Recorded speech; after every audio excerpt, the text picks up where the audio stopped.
Well, I do include some suggestions in the book. It is not just because as a large customer doesn't mean that we have all of our questions answered too. I Mhm. still don't have the SBOMs for the .NET DLLs. I would love them, right? Mhm. So eventually, hopefully, I'll get those. So I recommend research. There's a lot of open source intelligence. There are services that can monitor that. Before anything, when you're looking at a supplier or if you've got existing suppliers, a CISO, and that's the whole reason why I wrote this section, is that you probably, as a cyber leader in your organization, do not have the person power to be able to deeply assess even smaller or medium-sized suppliers. So Mhm. having the research and what are the things you're going to pinpoint on based off the intended use. So if you are, as I mentioned earlier, like printers, like the intended use of a printer, is fine. It's really more about the controls that you put in as you put it on your network. So I'm Mhm. not going to ask Apple or HP or anything for a detailed list of assessment questions that they have to answer for that Mhm. product.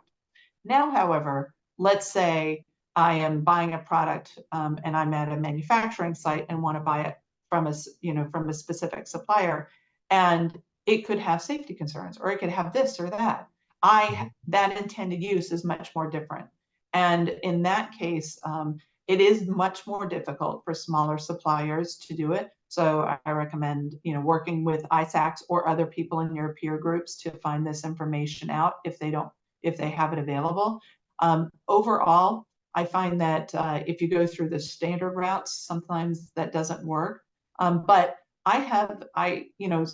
small companies and small customers that reach out to our CISOs and our cyber teams all the time, Mhm. and we do what we can. We provide answers to their questionnaires. So I think that you can't give up hope if it is a large manufacturer. Sometimes you've got to Mhm. find the right person to have off the record, confidential conversations, but you don't want to spin your wheels if it's not there. So really being able to look at that research and planning to assume, I hate to be a bit negative on this, but we see everybody being attacked these days, right?